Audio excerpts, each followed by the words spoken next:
सकाळी सकाळी मॉर्निंग वॉकला जाऊन आलं, त्याच्यानंतर अंघोळ करून देवपूजा केली की नाही, असे दिवसाची सुरुवात एकदम छान आणि खूप प्रसन्न होते बरं का.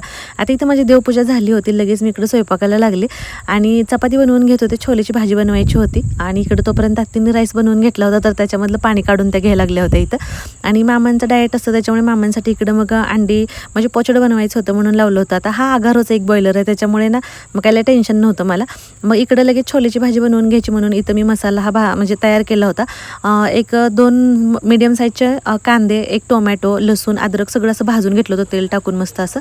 आता इथं कढईमध्ये तेल गरम केलं, त्याच्यामध्ये तमालपत्र आणि दालचिनी टाकली होती आणि 1 चमचा होईल एवढे मी ते जिरे घातले होते. जिरे छान तडतडले की आपण जो मगाशी भाजून घेतलेला मसाला होता ना, तो सगळा मिक्सरमध्ये मी बारीक करून घेतला होता, कांदा, टोमॅटो वगैरे. तर ते मिक्स करून घेतलं. त्याच्यामध्ये आता हळद, धनिया पावडर घातले 1-1.5 चमचे मी, अर्धा चमचा मिरची पावडर आणि घरगुती तिखट घातलं. तर ते पण व्यवस्थित लो फ्लेमवरती मी असं व्यवस्थित मसाला तो भाजून घेतला बघा इथं. आणि तो मसाला छान भाजला की त्याच्यामध्ये ना फ्रेश दही घातलं, 1 छोटे 2 चमचे मी इथं. जास्त आंबट नाही, त्याच्यामुळे छान लागतं ना दही घातल्यावरती. मग ते पण फेटून म्हणजे व्यवस्थित मसाला भाजून घेतला मी इथं. पाणी टाकलं आणि म्हटलं तर थोडासा चांगला मसाला शिजवून घ्यायचा तेल सुटेपर्यंत. तर इकडं तोपर्यंत ना मी छोले हे अगोदर शिजवून घेतले होते, मीठ टाकून शिजवून घेतले होते.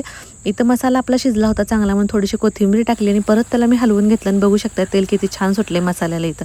आता ह्याच्यामध्ये शिजवलेले मी छोले घालून घेते आणि अगदी थोडेसे छोले मी साईडला काढून ठेवलेले आहेत. आता हे अगोदर व्यवस्थित मी मिक्स करून घेते आणि इकडं पातेल्यात जे छोले ठेवले होते ना, ह्याचेच मी स्मॅशरनं बारीक करून घेतले. आता ह्याच्यामध्ये लागेल तेवढं पाणी घालते. आता ह्यानं काय होतं की भाजी आपली चांगली मिळून येते, आपल्याला वरून बेसन टाकायची गरज नाही पडत. चवीपुरतं मीठ टाकलं आणि इथं बघा भाजी उकळी येऊ दिली. भाजी छान उकळली की थोडंसं बटर घातलं. बटर आता फ्रीजमध्ये होते त्यामुळे जरा जास्तच घट्ट झालं होतं आणि बारीक फ्लेमवरती ना 4 ते 5 मिनिटनं अशी छान मस्त शिजू दिली. आणि इथं बघू शकता हे बघा इतकी मस्त छोलेची भाजी बनली होती ना. हवं तर तुम्ही छोले मसाला पण वापरू शकता, पण मी नेहमीच घरगुती मसाल्यात बनवते. हे बघा बघू शकता. कसा वाटला व्हिडिओ नक्की कमेंट करून सांगा आणि व्हिडिओ आवडला तर सबस्क्राईब करा. चला भेटू परत, तोपर्यंत बाय.